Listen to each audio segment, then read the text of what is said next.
So today we have one of my favorite steaks. It's a wagyu rump cap. It's about MB8 or MB9 level of marbling, around there. Pretty well marbled, but it's not too high marbling to the point where it kind of tastes like you're eating a block of fat. So I really like this steak. I hope you guys enjoy the video. Let's get it. All right, for the first step, we're gonna take out our beautiful steak, slap it on the board right here, and you can just see the level of marbling. It's absolutely amazing. So once we've taken our steak out, we can just season it with some salt. You don't wanna add too much salt because you kinda just wanna let the flavors speak for itself in this wagyu. And we're also just gonna pour on a bit of black pepper. Don't overdo it with the pepper because the wagyu really does have a good flavor. You don't really need much seasoning. Then we're gonna roll the fat cap in the salt and pepper here, and we're simply gonna flip it over and season it on this side as well.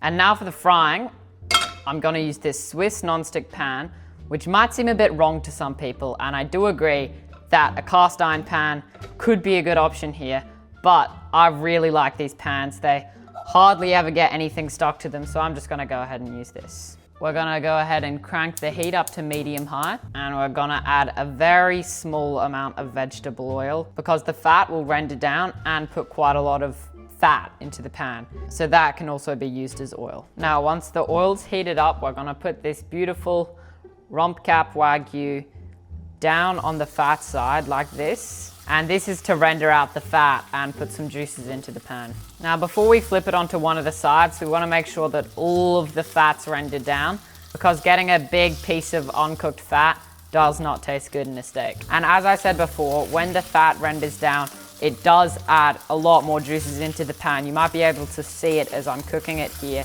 There are a lot more juices being added to the pan. Now, once the fat has rendered down just like this, so gotten a pretty good render, we can go ahead and put the steak down on one of the sides, and we might turn the heat down a slight amount like so. And because I don't have a thermometer, we are gonna have to eyeball this, but I reckon we can get a medium rare pretty well. Now, as you can see, it's pretty easy to get a crust, but you wanna make sure that it's completely cooked through. So even though you have a crust, you still wanna cook it for a bit longer. For a steak like this, I'd say about 2.5 minutes each side.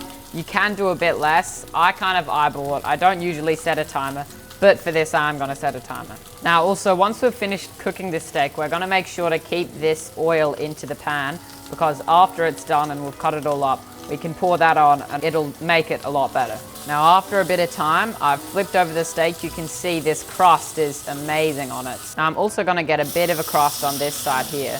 And as you can see, this pan's so amazing.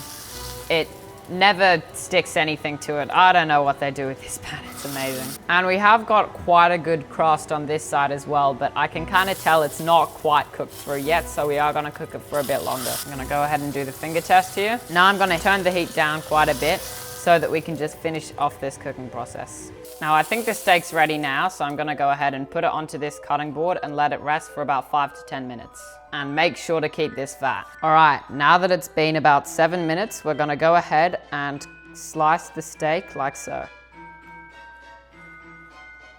Oh, take a look at that. That looks pretty good. It's a bit rare. I think I'd call it rare instead of medium rare, but I reckon it'll still taste really good. All right, we're gonna take off the end piece for presentation. All right, now we're gonna go ahead and plate it by taking out a plate, sliding our steak onto the knife like so, and we're just gonna put the steak onto the plate like this. Now we're gonna go ahead and get some of that fat from before and just put it onto our steak like this. All right, so here it is, our perfect restaurant quality wagyu steak. We're gonna give it a try and rate it out of 10. Wow, this steak has so much flavor. The texture's great. It kind of melts in your mouth with the wagyu, but not too much. You still have to chew it a bit, but it's not too bad where it's like a block of butter. And it's not too chewy either. Anyway, I really, really enjoyed this. I think I'm gonna rate it a 8.5 out of 10. All right, thank you guys so much for watching. I'll see you in the next video. Peace.